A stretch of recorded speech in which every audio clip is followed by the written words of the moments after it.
Ravi colours இன்றைய trending பெண்களுக்கான exclusive கலெக்ஷனுடன் kurtis, palazzo pant, Patiala pant, துப்பட்டாக்கள், ஷேப்வேர்கள், நைட்டிகள், பிராண்டட் உள்ளாடைகளும் கிடைக்கும். ரவி கலர்ஸ், நேரு வீதி, ராஜா தியேட்டர் சிக்னல் அருகில், புதுச்சேரி. வணக்கம். முக்கிய செய்திகள். புதுச்சேரி தாவரவியல் பூங்காவில் நாய்கள் மற்றும் பூனைகள் கண்காட்சி. பல்வேறு திறன்களை வெளிப்படுத்தி வளர்ப்பு பிராணிகள் அசத்தல். ஆளும் என்ஆர் காங்கிரஸ் பாரதிய ஜனதா கட்சி கூட்டணி ஆட்சி முடிவுக்கு வரும். எதிர்க்கட்சி தலைவர் சிவா திட்டவட்டம். மத்திய தொழில் பாதுகாப்பு படையினரின் வந்தே மாதரம் சைக்ளோத்தான் விழிப்புணர்வு பயணம் புதுச்சேரி வந்தடைந்த பின்னர் மீண்டும் தொடக்கம். புதுச்சேரி பிராந்தியமான ஏனாமில் மகா சிவராத்திரி கொண்டாட்டம். 108 கிலோ வெல்லத்தை கொண்டு சிவலிங்கம் தயாரிக்கப்பட்டு சிறப்பு பூஜை. நம்ம பாண்டிச்சேரிக்கு ரிலையன்ஸ் ஃபேஷன் வேர்ல்ட் வந்தாச்சு. குவாலிட்டியான பிராண்டட் ஆடைகள் கம்மியான விலையில. எங்க தெரியுமா? அண்ணா சாலை ரத்னா தியேட்டர் பக்கத்துல இருக்க நம்ம ரிலையன்ஸ் ஃபேஷன் வேர்ல்ட் தான். இங்க கலெக்ஷன்ஸ் எல்லாமே ட்ரெண்டுக்கு ஏத்த மாதிரி இருக்கு. விழாக்கால சிறப்பு சலுகையாக நீங்கள் வாங்கும் அனைத்து ஆடைகளுக்கும் சிறப்பு ஆஃபர்களுடன் நிச்சய பரிசுகளும் உண்டு. கம்மியான பிரைஸ்ல பிராண்டட் ஆடைகள் வாங்க அண்ணா சாலை ரிலையன்ஸ் ஃபேஷன் வேர்ல்ட் வாங்க. ரிலையன்ஸ் ஃபேஷன் வேர்ல்ட் நம்பர் 460 அண்ணா சாலை ரத்னா தியேட்டர் அருகில், புதுச்சேரி. இனி விரிவான செய்திகள். புதுச்சேரி அரசின் கால்நடைத்துறை சார்பில் தாவரவியல் பூங்காவில் நடைபெற்ற நாய்கள் மற்றும் பூனைகள் கண்காட்சியில் கலந்து கொண்ட வளர்ப்பு பிராணிகள் பொதுமக்களை வெகுவாக கவர்ந்தது. புதுச்சேரி அரசு கால்நடைத்துறை சார்பில் தாவரவியல் பூங்காவில் நாய் மற்றும் பூனை கண்காட்சி நடைபெற்றது. இந்த கண்காட்சியில் லாப்ரடர், பொமேரியன், ஹன்சி, டாஷ்கன், டால்மேசன், டாபர்மேன், நாட்டு வகை நாய்கள் உட்பட 21 வகையான நாய்களும், பெர்ஷியன் உள்ளிட்ட பல்வேறு வகை பூனைகளும் பங்கேற்றன. இந்த கண்காட்சியில் நாய்களுக்கு நடைபயிற்சி, கட்டளைக்கு கீழ்ப்படிதல், பராமரித்தல் உள்ளிட்ட பல்வேறு பிரிவுகளில் போட்டிகள் நடைபெற்றது. இந்த போட்டியில் வெற்றி பெற்ற நாய்களின் உரிமையாளர்களுக்கு பரிசுகள் வழங்கப்பட்டது. குறிப்பாக சிட்டி என்ற நாய் அனைத்து பிரிவுகளிலும் முதல் பரிசை தட்டிச் சென்றது. இதற்கான பரிசளிப்பு விழாவில் கால்நடைத்துறை அமைச்சர் தேனி ஜெயக்குமார், சட்டமன்ற உறுப்பினர் அனிபால் கென்னடி கலந்து கொண்டு பல்வேறு பிரிவுகளில் பரிசுகளை வென்ற போட்டியாளர்களுக்கு பரிசுகளை வழங்கி பாராட்டு தெரிவித்தனர். இவ்விழாவில் துறையின் செயலாளர் யாசி முகமது சௌத்ரி மற்றும் பலர் கலந்து கொண்டனர். மேலும் நாய் மற்றும் பூனைகள் கண்காட்சியில் பங்கேற்ற பொதுமக்கள் தங்களுக்கு பிடித்த நாய் மற்றும் பூனையுடன் செல்ஃபி எடுத்துக்கொண்டு மகிழ்ந்தனர். மற்றும் பூனைகள் கண்காட்சிக்கு Good afternoon everybody. Thank you so much sir for coming here. Peter, great and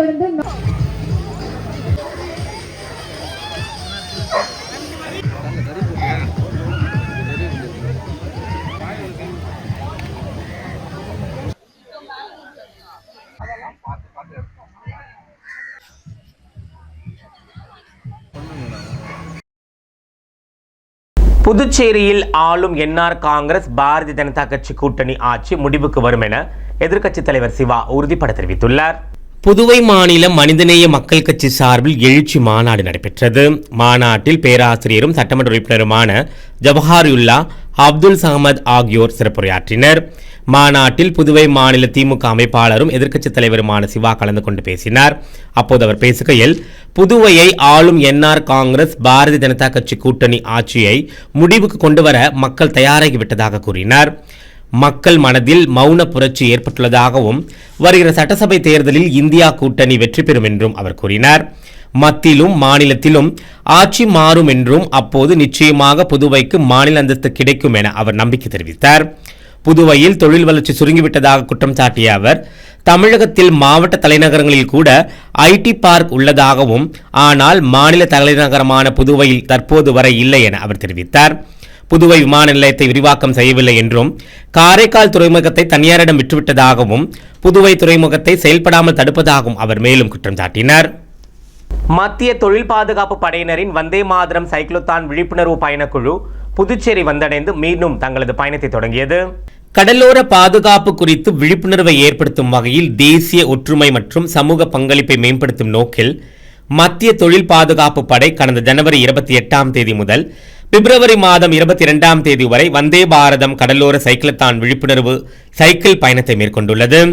25 நாட்கள் சைக்கிள் பயணம் 6553 கிலோமீட்டர் தூரம் பயணிக்கும் வகையில் 33 பெண்கள் 31 ஆண்கள் என மொத்தம் 64 மத்திய தொழில் பாதுகாப்பு படை பணியாளர்கள் பங்கேற்றுள்ளனர். நிலையில் புதுச்சேரி வந்த அவர்கள் புதுச்சேரி கடற்கரை காந்தி சிலை அருகே இருந்து மீண்டும் சைக்கிள் பயணத்தை தொடங்கினர். சைக்கிள் பேரணி புதுச்சேரி NCC குழு தளபதி கர்னல் ஸ்ரீ ஆஷிஷ் திவாரி, CSIF பிரிவு அதிகாரி ஸ்ரீ பகாரியா, NLC CSIF பிரிவு அதிகாரிகள் செல்வம், ஆஷிஷ் குமார் சிங், சஞ்சய் குமார் ஆகியோர் கொடியசைத்து துவக்கி வைத்தனர். இவர்கள் புதுச்சேரியிலிருந்து கடலூர் வழியாக தங்களது விழிப்புணர்வு சைக்கிளத்தான் பயணத்தை தொடர்கின்றனர். மகா சிவராத்திரியை முன்னிட்டு புதுச்சேரியின் பிராந்தியமான ஏனாமில் 108 கிலோ வெல்லத்தை கொண்டு தயாரிக்கப்பட்ட சிவலிங்கத்திற்கு பக்தர்கள் சிறப்பு வழிபாடு செய்து வழிபட்டு வருகின்றனர்.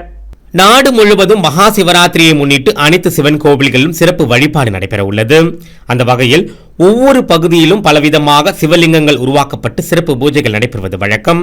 நிலையில் புதுவையின் பிராந்தியமான ஏனாம் பகுதியில் மகா சிவராத்திரியை முன்னிட்டு அங்குள்ள சிவன் கோவிலில் 108 கிலோ வெல்லத்தை கொண்டு சிவலிங்கம் உருவாக்கப்பட்டுள்ளது. மேலும் 1 கிலோ என 180 எண்ணிக்கையிலான வெல்லத்தை கொண்டு சிவலிங்கம் உருவாக்கப்பட்டு அதற்கு அலங்காரம் செய்து பூஜைகள் நடைபெற்று வருகிறது. சிவராத்திரியை முன்னிட்டு அப்பகுதியில் உள்ள திரளான பக்தர்கள் வெல்லத்தினால் தயாரிக்கப்பட்ட சிவலிங்கத்திற்கு பூஜை செய்து வழிபட்டனர். லட்சிய ஜனநாயக கட்சியின் மகளிர் அணி தலைவி பிரபாதேவி வீரராகு தலைமையில் சுயதொழில் புரிய 10,000 ரூபாய் நிதியுதவி வழங்க உரிய நபரை தேர்வு செய்ய நேர்காணல் நடத்தப்பட்டது. லட்சிய ஜனநாயக கட்சி தலைவர் ஜோஸ் சார்லஸ் மார்டின் ஆணைப்படி புதுச்சேரி மாநிலம் உழவர்கரை தொகுதியை சேர்ந்த மகளிர் சுயதொழில் புரிய 25 மகளிருக்கு தலா ரூபாய் 10,000 வீதம் ரூபாய் 2,50,000 உதவித்தொகை வழங்குவதற்கான மனுக்கள் பெறப்பட்டு அதற்கான பரிசீலனை மற்றும் நேர்காணல் நடைபெற்றது. லட்சிய ஜனநாயக கட்சி மாநில மகளிர் அணி தலைவி பிரபாதேவி வீரராகு தலைமையில் மேரி உழவர்கரை சிவசக்தி நகரில் உள்ள பிரபாதேவி இல்லத்தில் நடைபெற்ற நேர்காணலில் 2026 ஜனவரி மாதத்திற்கான விண்ணப்பங்கள் வழங்கியவர்கள் கலந்து கொண்டனர். இதில் அவர்களது விண்ணப்பங்கள் பரிசீலனை செய்து நேர்காணல் நடத்தப்பட்டது. பின்னர் இவர்களுக்கான நிதியுதவி விரைவில் வழங்கப்பட உள்ளது. லட்சிய ஜனநாயக கட்சியின் மகளிர் அணி துணைத் தலைவிகள் வழக்கறிஞர் கிருத்திகா தேவி, ஓய்வு பெற்ற செவிலியர் பங்காரு அம்மாள், லட்சிய ஜனநாயக கட்சி மகளிர் அணி மாநில செயலாளர் சங்கீதா, பேராசிரியர் ராஜேஸ்வரி ஆகியோர் நேர்காணலில் உடனிருந்தனர். புதுச்சேரியில் முத்தியால்பேட்டை மற்றும் காலாப்பேட் பகுதியில் கஞ்சா விற்பனையில் ஈடுபட்ட நபர்களை காவல்துறையினர் கைது செய்து சிறையில் அடைத்தனர். புதுச்சேரி முத்தியால்பேட்டை காவல் நிலைய எல்லைக்குட்பட்ட பகுதியில் உதவி ஆய்வாளர் சிவபிரகாசம் தலைமையில் காவல்துறையினர் ரோந்து பணியில் ஈடுபட்டனர். அப்போது வைத்திக்குப்பம் அருகே உள்ள சுடுகாடு பகுதியில் மர்ம நபர் ஒருவர் அப்பகுதியை சேர்ந்த இளைஞர்கள் மற்றும் சுற்றுலா பயணிகளுக்கு கஞ்சா விற்பனை செய்து வருவதாக காவல்துறையினருக்கு தகவல் கிடைத்தது. தகவல் அறிந்ததும் உதவி ஆய்வாளர் சிவபிரகாசம் தலைமையிலான காவல்துறையினர் சம்பவ இடத்திற்கு விரைந்து சென்று மர்ம நபரை மடக்கி பிடித்து சோதனை செய்தனர். அப்போது அவர் கஞ்சா வைத்திருந்தது தெரியவந்தது. இதையடுத்து காவல்துறையினர் அந்த நபரிடம் நடத்திய விசாரணையில் முத்தியால்பேட்டை அம்பேத்கர் நகரை சேர்ந்த சார்லஸ் என்கிற முருகன் என்பதும் பணம் சம்பாதிக்க கஞ்சா விற்பனையில் ஈடுபட்டதாக தெரிவித்தார். இதனைத் தொடர்ந்து காவல்துறையினர் சார்லஸ் என்கிற முருகன் மீது வழக்கு பதிந்து கைது செய்தனர். தொடர்ந்து அவரை நீதிமன்றத்தில் ஆஜர்படுத்தி காலாப்பட்டு மத்திய சிறையில் அடைத்தனர். மேலும் அவரிடமிருந்த 90 கிராம் கஞ்சாவை பறிமுதல் செய்தனர். இதேபோல் புதுச்சேரி கனகச்செட்டிக்குளம் பகுதியில் காவல்துறையினர் தீவிர வாகன சோதனையில் ஈடுபட்டிருந்தனர். இதனையடுத்து அப்பகுதியில் உள்ள தனியார் மருத்துவக் கல்லூரி மருத்துவமனை அருகே சந்தேகத்திற்கு இடமளிக்கும் வகையில் நின்று கொண்டிருந்தவரை பிடித்து காவல்துறையினர் விசாரணை நடத்தினர். அதில் அவர் முன்னுக்கு பின் முரணாக பதிலளித்ததை அடுத்து அவரை காவல் நிலையம் அழைத்துச் சென்று விசாரணை நடத்தினர். அதில் அவர் பெரம்பலூர் மாவட்டம் ஆலத்தூர் தாலுகா கொளத்தூர் பகுதியைச் சேர்ந்த பிரசாந்த் என்பது தெரியவந்தது. தொடர்ந்து விசாரணை நடத்தியதில் அவர் சுற்றுலா பயணிகளுக்கு கஞ்சா விற்பனை செய்து வந்ததும் தெரியவந்தது. இதையடுத்து பிரசாந்த் மீது வழக்கு பதிவு செய்து நீதிமன்றத்தில் ஆஜர்படுத்தி காலாப்பட்டு மத்திய சிறையில் அடைத்தனர். புதுச்சேரி இந்திரா நகர் தொகுதிக்குட்பட்ட பல்வேறு இடங்களில் வளர்ச்சி திட்ட பணிகளை முதலமைச்சர் ரங்கசாமி பூமி பூஜை செய்து தொடங்கி வைத்தார். புதுச்சேரி இந்திரா நகர் சட்டமன்ற தொகுதிக்குட்பட்ட பகுதிகளில் பல்வேறு வளர்ச்சித்திட்டங்களுக்கான பூமி பூஜை நிகழ்வு ஞாயிற்றுக்கிழமை நடைபெற்றது. இந்நிகழ்வில் முதலமைச்சர் ரங்கசாமி, பொதுப்பணித்துறை அமைச்சர் லட்சுமி நாராயணன், புதுச்சேரி அரசு கொறடாவும் இந்திரா நகர் தொகுதி சட்டமன்ற உறுப்பினருமான ஏகேடி ஆறுமுகம் ஆகியோர் பூமி பூஜை செய்து வளர்ச்சிப் பணி திட்டங்களை தொடங்கி வைத்தனர். அதன்படி மேட்டுப்பாளையம் 4 முனை சந்திப்பில் இருந்து ஐயங்குட்டிப்பாளையம் வரை 6,83,00,000 ரூபாய் மதிப்பில் யூ வடிவ வாய்க்கால் அமைக்கும் பணிகளையும், கனகநேரி சுற்றியுள்ள நடைபாதை புதுப்பிப்பு, மின்விளக்குகள் அமைத்தல் மற்றும் சிறுவர் பூங்கா அமைத்தல் ஆகிய பணிகள் 1,47,00,000 ரூபாய் மதிப்பில் மேற்கொள்ளப்பட்டது. இவ்விழாவில் என்ஆர் காங்கிரஸ் நிர்வாகிகள், ஊர் பிரமுகர்கள் மற்றும் பொதுமக்கள் பலர் கலந்து கொண்டனர். மாநில அந்தஸ்து பெற தவறிய இந்நாள் மற்றும் முன்னாள் முதலமைச்சர்களை வரும் தேர்தலில் மக்கள் புறக்கணிக்க வேண்டும் என ஆர்எல்வி மக்கள் முன்னேற்ற கழகத்தின் மகளிரணி கூட்டத்தில் உரையாற்றிய ஆர்.எல். வெங்கட்ராமன் தெரிவித்துள்ளார்.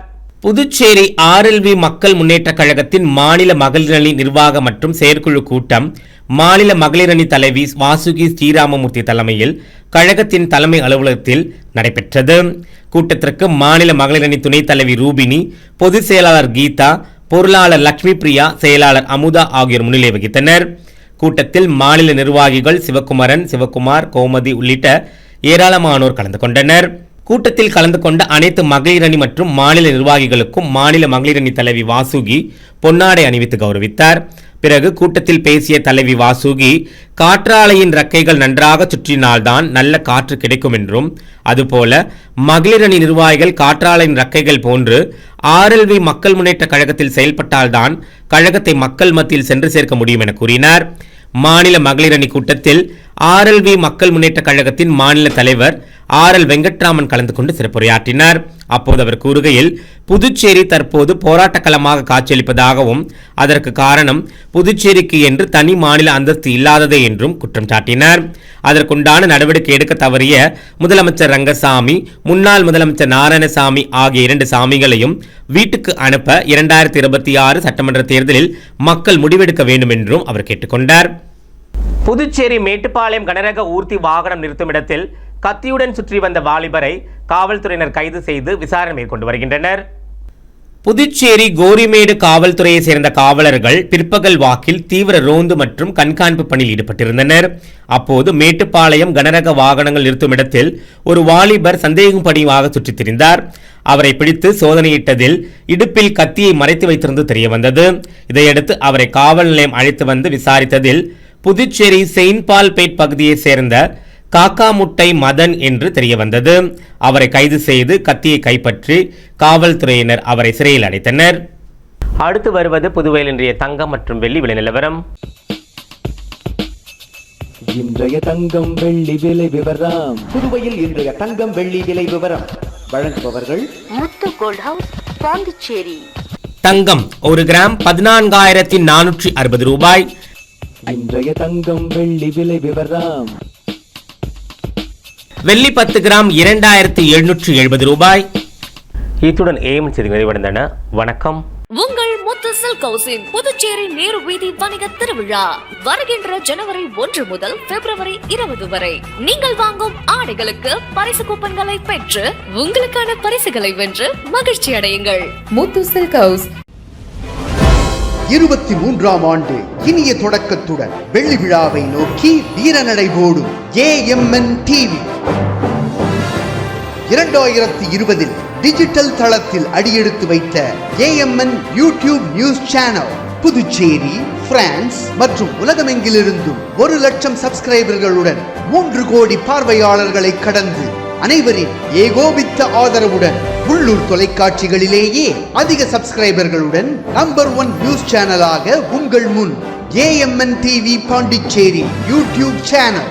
எங்களின் இந்த சாதனைக்கு உறுதுணையாயிருக்கும் நேயர்களுக்கும் விளம்பரதாரர்களுக்கும் நெஞ்சார்ந்த நன்றி. AMN யூடியூப் சேனல், இது நம்ம ஊரு சேனல்.